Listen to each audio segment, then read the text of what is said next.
प्रभु यीशु के सामर्थ्य नाम में आप सबको जय मसीह की। Praise the Lord. आइए समय हम अपना ध्यान प्रभु के पवित्र वचन की ओर लगाएं। मेरे साथ प्रभु के वचन को निकालिएगा।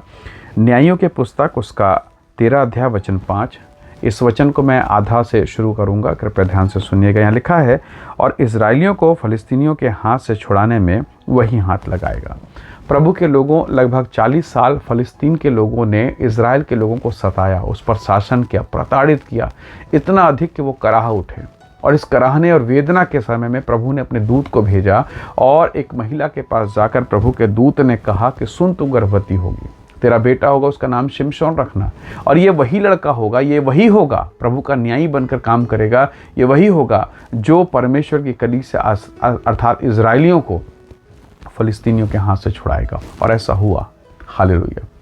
परमेश्वर ने अद्भुत काम किया और इस जवान के द्वारा प्रभु ने छुड़ाया। जब मैं इस वृत्तांत को पढ़ता हूँ तो हृदय आनंदित हो जाता है कि जब जब प्रभु के लोग पीड़ा में, अंधकार में, समस्या में थे, उन लोगों ने प्रार्थना किया, आंसू बहाए, उपवास रखा और प्रभु ने छुड़ाने वाला भेजा। हालेलुया। प्रभु के लोगों, मूसा के जीवन को देखिए।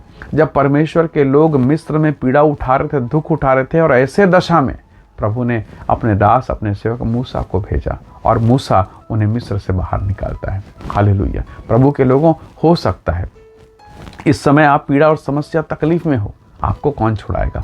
परमेश्वर के लोगों, यूहन्ना के सुसमाचार 3 अध्याय वचन 16 में लिखा है, परमेश्वर ने जगत से ऐसा प्रेम किया, उसने इकलौता बेटा दिया ताकि जो कोई उस पर विश्वास करे नाश ना हो परंतु अनंत जीवन पाए। यदि आज आप दुख में हैं, पीड़ा में है, क्लेश में है, जीवन के विषम परिस्थितियों से होकर गुजर रहे हैं, आज अपने हृदय को खोलिए। जैसे उन कठिन दिनों में मूसा का जन्म हुआ, उन कठिन दिनों में जैसे शिमशोन का जन्म हुआ, यदि आज आप कठिन दिनों में हैं, अपने हृदय को खोलिए और राजाओं के राजा प्रभु यीशु मसीह को अपने हृदय में जन्म लेने दीजिए। प्रभु ने कहा, देख मैं हृदय के द्वार पर खड़ा हुआ खटखटाता हूँ, यदि कोई मेरे शब्द को सुनेगा, दरवाज़ा खोलेगा, मैं भीतर आऊँगा। आज यीशु को अपने हृदय में आने दीजिए, उसे जन्म लेने दीजिए, उसकी महिमा को अपने हृदय में प्रकट होने दीजिए, और फिर देखिए प्रभु आपको उन बुरी परिस्थितियों से कैसे बाहर निकालता है। बाइबिल कहती है, प्रभु का वचन कहता है, जितनों ने उस पर विश्वास किया, अर्थात उन्हें जो उसके नाम पर विश्वास करते हैं, परमेश्वर के संतान होने का अधिकार दिया। प्रभु के लोगों, यीशु की पैदाइश अगर आपके हृदय में होगा, आप उस शांति को महसूस करेंगे, जैसे यीशु मसीह ने कहा, मैं तुम्हें अपनी शांति दिए जाता हूँ। आज आप बहुत कठिन परिस्थिति से हो सकता है गुजर रहे हो सकता है आप ये भी कहें कि मैं तो प्रभु को बहुत पहले से जानता हूँ, मैं तो बहुत पहले से चर्च जाता हूँ। एक सवाल है, क्या आप प्रभु के साथ वैसा चल पा रहे हैं?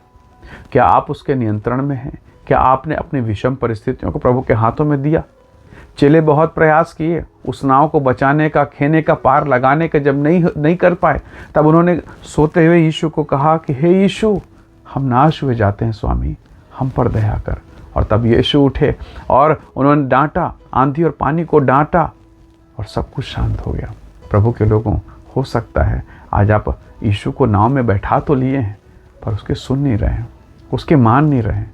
एक बार यीशु को मौका दीजिए और कहिए, प्रभु मैं नाश हो रहा हूँ, प्रभु मुझ पर दया कर, प्रभु मुझ पर अनुग्रह कर। और तब प्रभु आपको छुड़ाएगा, प्रभु आपको ऊंचा उठाएगा। निसंदेह स्वर्ग का परमेश्वर आपको आशीष देगा। यदि आंधी और पानी और तूफान है, और अगर आपके जिनमें समस्याएं हैं, और अगर आप यीशु को जानते हैं, तो यीशु को मौका दीजिए, और फिर प्रभु यीशु आपको वहाँ लेकर जाएगा जहाँ आप कहेंगे, सच में परमेश्वर आप महान हैं। प्रभु आपकी सहायता करेगा। आइए दुआ करें। स्वर्ग में विराजमान परमेश्वर पिता, मेरे प्रिय भाई बहन के जीवन पर दया कर, इन्हें ब्लेस कर, इन्हें आशीष दे, और इनके जीवन के उथल पुथल को आप संभालिए। इनके जीवन के कठिन दिनों में आप इनके हृदय में जन्म लें, इनके हृदय में कार्य करें, इन्हें आशीष दें, और इनके जीवन पर आपकी भरपूरी हो। कब्जा करें पवित्र आत्मा, आप इनका मार्गदर्शन करें। मैं इनके जीवन को आपके हाथों में सौंपता हूँ, प्रभु यीशु के सामर्थ्य नाम से मांगते हैं, आमीन आमीन।